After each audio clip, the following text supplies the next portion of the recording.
अस्सलामुअलैकुम, welcome back to my channel it's mine kitchen. जी, आज की जो रेसिपी मैं आपसे शेयर करने जा रही हूँ वो है दूध लारी यानी कि लबे शीरी। 3 लीटर दूध की ये रेसिपी है और बिल्कुल परफेक्ट मेजरमेंट के साथ मैं आपको बताऊंगी। और मैं आपको ये भी बताऊंगी कि जो जेली को कैसे बनाया जाता है और ये जेली आपकी टूट क्यों जाती है।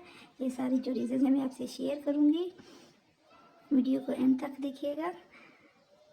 आइए हम अपनी रेसिपी स्टार्ट करते हैं। सबसे पहले एक बर्तन लेंगे और उसमें मैंने 1.5 कप जो सेवइयाँ हैं वो डाल दी हैं। इसको हम बॉईल कर लेंगे। ये देखिए, ये सेवइयाँ हमारी बॉईल हो चुकी हैं और ये देखिए इजीली टूट रही हैं। बस अब हम इसका जो पानी है वो स्ट्रेन कर लेंगे। अभी मैंने 1 कप पानी लिया है और ये मैंने कस्टर्ड लिया है तकरीबन 10 टेबल स्पून। बिल्कुल परफेक्ट 3 लीटर दूध के लिए बिल्कुल परफेक्ट मेजरमेंट है। तो अब ये चीनी डाली है, ये भी मैंने तकरीबन 1.5 कप इसमें चीनी डाली है। आप अपने टेस्ट के अकॉर्डिंग कम ज़्यादा कर सकते हैं, लेकिन ये बिल्कुल ठीक जो मीठा है आप इतना ही डाल सकते हैं। अब ये जो कस्टर्ड है हम इसको थोड़ा थोड़ा करके डालेंगे और साथ में मिक्स करते रहेंगे ताकि इसकी जो है वो गुठलियाँ ना बने। कस्टर्ड को हम थोड़ा थोड़ा करके डालेंगे और साथ में हम इसकी कंसिस्टेंसी चेक कर लेंगे। तो अगर हमें थोड़ी सी इसकी कंसिस्टेंसी पतली लगे तो हम मज़ीद इसमें ऐड कर देंगे। ये देखेंगे आप, इसमें मैं बीटर की मदद से इसको अच्छी तरह मिक्स कर रही हूँ। इससे जो गुठलियाँ हैं जो रहेंगी वो सारी अच्छी तरह मिक्स हो जाएंगी। ये देखें, आप देख रहे हैं वो सारी अच्छी तरह मिक्स हो चुकी हैं। ये बिल्कुल ठीक कंसिस्टेंसी है। अब जी आती है जेली बनाने की बारी। अब जेली बनाने के लिए आपने सिर्फ 1 कप पानी का आपने सिर्फ 1 कप लेना है। उसके ऊपर जो डब्बे के ऊपर इंस्ट्रक्शन होती है उसमें आई थिंक 1.5 2 कप लिखा हुआ, लेकिन आपने 1 कप लेना है। अगर आप 1 कप से ज़्यादा पानी लेंगे तो आपकी जो जेली है वो सही फॉर्म में नहीं बनेगी, वो टूट जाएगी। तो अब जो जेली हमारी बन चुकी है, अब हमने इसको इतना ही पकाना है कि जैसे उसको डिज़ोल्व करना है। जैसे ही डिज़ोल्व हो जाएगी हमने इसे किसी बर्तन में ऐड कर देना है और इसे रूम टेम्परेचर पे रख देना है। ये मैंगो जेली थी जो मैंने बनाई है। अब जी ये दूसरी है रेड जेली। इसको भी सेम मैंने ऐसे ही बनाया है। 1 पैकेट के लिए 1 कप हमने पानी यूज़ करना है और जैसे ही डिज़ोल्व हो जाए हमने इसे रूम टेम्परेचर पे बर्तन में डाल के रख देना है। अब ये जो हमारा कस्टर्ड है वो ठंडा हो चुका है, इसे मैंने रूम टेम्परेचर पर रखा था। अब बारी आती है इसमें चीज़ें मिक्स करने की।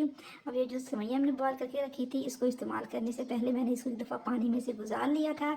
पानी में से गुजारने की वजह से ये सेपरेट हो चुकी हैं, ये जुड़ी नहीं है। तो लाजमी इसको इस्तेमाल करने से पहले सेवइयों को एक दफ़ा पानी में से लाजमी गुजारिएगा। अब ये जी मैंने एक फ्रूट कॉकटेल डाला है, एक बड़ा टिन डाला था फ्रूट कॉकटेल का और साथ में मैंने थोड़े से पाइनएप्पल डाले थे और ये क्रीम डाली है। 2 पैक मैंने क्रीम के डाले थे। आप एक जो पैक है वो भी डाल सकते हैं। अब इसे हम अच्छी तरह मिक्स कर लेंगे। अब ये बनानास लिए हैं, 6 बनानास थे जो मैंने ऐड कर दिए हैं। आप और जो फ्रूट जो हैं एप्पल वगैरह वो भी ऐड कर सकते हैं। एप्पल मेरे पास अवेलेबल नहीं थे इसलिए मैंने नहीं ऐड किए। और अब ये देखें जी जेली की बारी, मैंने इसे रूम टेम्परेचर पे रख दिया था। ये ठंडी हो चुकी है। अब इसकी मैं कटिंग कर रही हूँ। तो अब आप देखिएगा ये कितनी परफेक्ट किस्म की जेली बनी है। बिल्कुल इसकी शेप बिल्कुल देखें, बिल्कुल नहीं टूट रही, शेप बिल्कुल इसकी बरकरार है। ये देखें, ये देखें कितनी अच्छी बनी है जेली। और इस तरह ये जो रेड जेली है सेम इसी इसका भी देखें ऐसे ही है।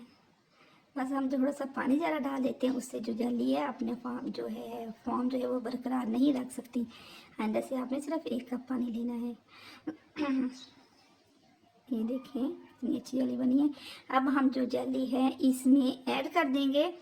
कुछ जेली हम इसमें ऐड कर देंगे, कुछ हम इसे गार्निशिंग के लिए रख देंगे।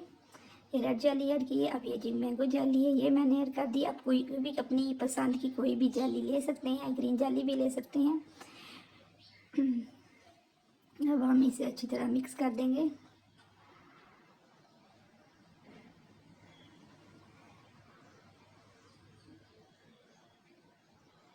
चलिए अब बारी आती है सर्विंग की। ये देखिए जी, अब इस एक जो है बाउल में वो तैयार करूँगी सर्विंग के लिए। तो सबसे पहले हम ये जो हमने लबीशी तैयार की था वो रखेंगे, और गार्निशिंग के लिए इस तरह मैंने सेंटर में चारों तरफ जेलीज रख दी थी। अब ऊपर से मैं फिर जो है लबीशी डाल दूँगी। इससे बहुत प्यारी लुक आती है। जब मैंने रखा था सबने बहुत लाइक किया था, इवन कि मेरे बच्चों ने बहुत ज़्यादा पसंद किया था। कह रहे थे मम्मा जो साइडों से जेली नज़र आ रही है वो बहुत अच्छी लग रही है। तो आप भी ज़रूर ट्राई कीजिएगा और मुझे अपने फीडबैक से ज़रूर आगाह कीजिएगा, इससे मेरी हौसला अफजाई होगी। अब जो बाकी जाली बच गई है वो हम गार्निशिंग के लिए यूज़ कर लेंगे ऊपर। अब ये जी मैंने ड्राई फ्रूट्स डाले हैं, ये बादाम हैं और साथ में पिस्ते हैं। मुझे यही अच्छे लगते हैं, ये मैंने यही ऐड किए हैं। आप अपनी पसंद के अकॉर्डिंग ऐड कर सकते हैं। अगर आपको मेरी वीडियो अच्छी लगी हो तो लाइक एंड शेयर कीजिएगा और मेरे चैनल को भी ज़रूर सब्सक्राइब कीजिएगा और बेल आइकन को हिट करना ना भूलिएगा, ताकि मेरी आने वाली हर वीडियो आपको मिलती रहे। Thanks for watching, take care and अल्लाह हाफिज़।